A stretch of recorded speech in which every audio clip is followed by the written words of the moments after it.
அழகான ஊரு. அந்த பையன் ரொம்ப சுறுசுறுப்பா வேலைகள செய்வான். அவனுக்கு காலையில எழுந்ததும் எல்லாருக்கும் பேப்பர் போடுறது ஒரு வேலையாவும் இருக்குது. அதனால ரொம்பவும் சுறுசுறுப்பா இயங்கிட்டு இருப்பான்.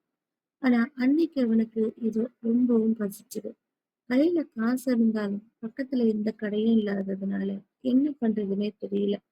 சரி, பக்கத்து வீட்ல இருக்கவங்க கிட்ட கேட்கலான்னு பார்த்தா யாருமே அவனுக்கு எதுவும் கொடுக்கவும் முன் வரல. ஆனா, ஒரு சின்ன பொண்ணு மட்டும் அவங்க வீட்ல இருந்து ஒரு கிளாஸ் ஃபுல்லா ஒரு பால் கொண்டு வந்து தராங்க. அத குடிச்சு அவனுக்கு பசி தீர்ந்துடுச்சு.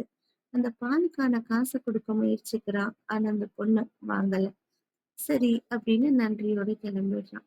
கொஞ்ச நாள் ஆகுது. அவங்க 2 பேருமே வளர்ந்துடுறாங்க. வெவ்வேறு ஊர்ல வசிக்க ஆரம்பிக்கிறாங்க. அந்த பெண்ணுக்கு ஏதோ ஒரு விதத்துல உடம்பு முடியாம போகுது. ஆனா, அவங்க சொந்த ஊர்ல இருக்க டாக்டர்ஸ் அதுக்கான ட்ரீட்மெண்ட் இங்க இல்லைன்னு சொல்லிட்டாங்கனால, சிட்டிக்கு அந்த பொண்ணு போறாங்க. அங்க போனதுக்கு அப்புறமா, அங்க இருக்க டாக்டர்ஸ் எல்லாம் நெறைய டெஸ்ட் எடுக்குறாங்க. நெறைய ட்ரீட்மெண்ட்டும் போகுது.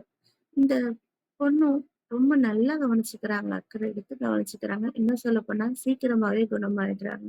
ஆனா, அந்த ட்ரீட்மெண்ட்க்கான காசு அவங்க கிட்ட இல்ல அப்படிங்கிற தயக்கம் மட்டும் அவங்க மனசுல இருந்துகிட்டே இருக்கு. ட்ரீட்மெண்ட்லாம் நல்லா முடிஞ்சாச்சு. இப்ப வீட்டுக்கு கிளம்புறாங்க. பூரணமா குணமாயிட்டாங்க. இப்ப டாக்டர் வந்து ரிப்போர்ட் குடுக்குறாரு. அதாவது பில்லு குடுக்குறாரு. இவங்க பார்த்ததும் ஷாக் ஆயிட்டாங்க. அதுல என்ன எழுதியிருந்தது தெரியுமா? உங்க ட்ரீட்மெண்ட்க்கான காசு ஏற்கனவே கட்டியாச்சு. எப்படின்னு யோசிக்கிறாங்க. அவங்க சின்ன வயசுல ஒரு பையனுக்கு ஒரு கிளாஸ் ஆஃப் பால் குடுத்துருப்பாங்கல்ல, ஒரு கிளாஸ் ஃபுல்லா. ஆமா. அதுலயே உங்க ட்ரீட்மெண்ட்க்கான பில்ல கட்டியாச்சுன்னு. இப்ப புரியுதா? அவங்க 2 பேருமே வளர்ந்தாச்சு. ஆனா அவங்க மனசுல இருந்த நன்றி உணர்வு அப்படியே இருக்கு.